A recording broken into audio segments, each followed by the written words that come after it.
Class 7 students, हम लोग 17C chapter continue कर रहे थे। क्वेश्चन नंबर 22 के बाद आज हम लोग फिर से देखते हैं question number 22। Sum of all angles of a quadrilateral is. Quadrilateral हमारे पास क्या होता है? 4 साइडेड वाला हमारे पास फिगर क्वाड्रिलेटरल होता है। इसके अंदरूनी जितने भी एंगल्स होते हैं, इंटरनल एंगल्स, इन सब को अगर हम लोग सम करेंगे तो कितना आता है? 360 हम लोगों ने पढ़ा था क्वाड्रिलेटरल का इंटरनल एंगल का सम, तो 360C पार्ट आप लोगों का आंसर। 23 आप लोगों के पास इस तरह का एक फिगर है।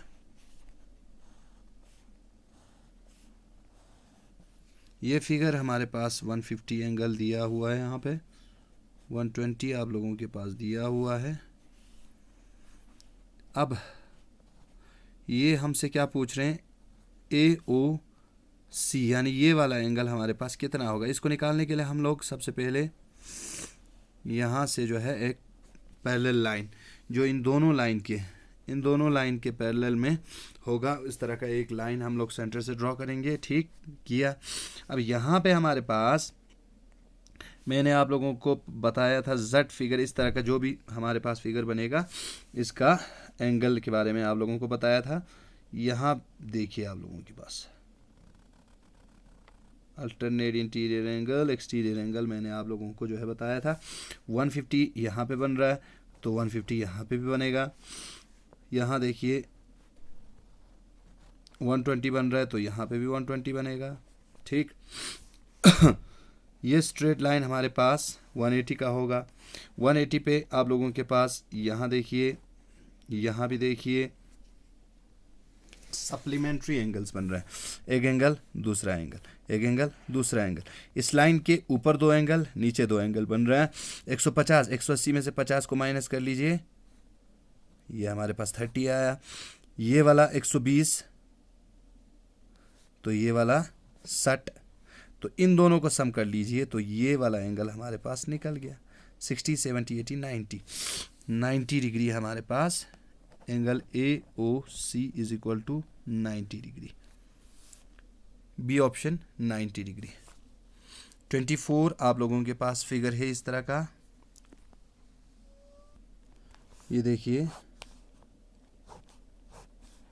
इस तरह का आप लोगों के पास बना हुआ है। यहाँ है आप लोगों के पास 60 डिग्री का एंगल, यहाँ है आप लोगों के पास 100 डिग्री का एंगल। तो ये वाला एंगल जो है हम लोगों को निकालना है BAC, एंगल BAC यानी ये वाला एंगल आप लोगों के पास कितना होगा? यहाँ देखिए हमारे पास यहाँ तो ये वाला आपके पास क्या होगा? टोटल 100 होना चाहिए। यहाँ से लेके यहाँ तक आप लोगों के पास 100 होना चाहिए। क्यों? क्योंकि ये जो है आप लोगों के पास अल्टरनेट इंटीरियर एंगल बन रहा है। 100 आप लोगों के पास होना चाहिए। 100 में से 60 इन लोगों ने दिया हुआ है, इसको माइनस कर लो, 40 डिग्री आप लोगों के पास आएगा। 24 40 डिग्री। ठीक।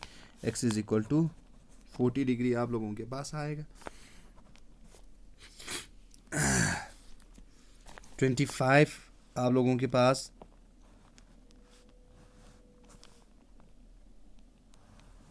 इस तरह का एंगल है।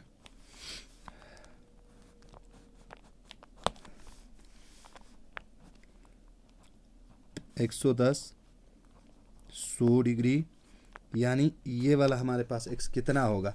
अब हम लोग सबसे पहली चीज़ क्या करेंगे? इसको हम लोग एक्सटेंड करेंगे। ठीक।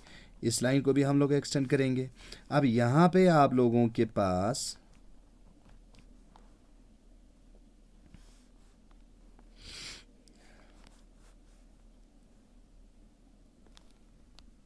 ठीक, इसको एक्सटेंड करने के बाद जो आप लोगों का ये वाला लाइन है इसको भी आप लोग एक्सटेंड करें, इन दोनों लाइंस को।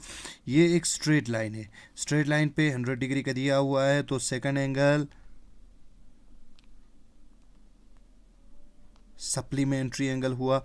100 स्ट्रेट लाइन 180 का होना चाहिए। 100 प्लस 80 180, 110 टोटल 80 का 180 का होना चाहिए। 110 दिया हुआ है तो 70 आप लोगों के पास आया। अब यहाँ पे आप लोग निकालिए, ये देखिए यहाँ से यूँ, ये वाला आप लोगों के पास आता है 70 डिग्री। सेकंड वन आप लोगों के पास ये वाला जो एंगल है ये आप लोगों के पास फिर से 70 आता है, 80 सॉरी, ये वाला 80 डिग्री। अब इसको इन तीनों एंगल को आप लोग अगर सम करें तो यहाँ पे इस तरह का, जैसे फॉर एग्जांपल हमारे पास बन रहा है ये वाला 70 हमने निकाला, ये वाला 80 निकाला, और ये हमारे पास है x। ये कितना आएगा? इन तीनों एंगल को, ये तीनों एंगल जो है एक स्ट्रेट लाइन पे फॉर्म हो रहा है, इसीलिए इन तीनों को सम करेंगे तो हमारे पास कितना आना चाहिए? 180 डिग्री स्ट्रेट लाइन का एंगल आना चाहिए। 7 7 14 150 plus x equal to 180 degree. x is equal to 180 में से 150 को आप लोग माइनस कीजिए, x इज इक्वल टू 30। ठीक, यहाँ पे देखिए 25, x इक्वल टू 30। तो इस हिसाब से आप लोग जो है इनको कंप्लीट करें।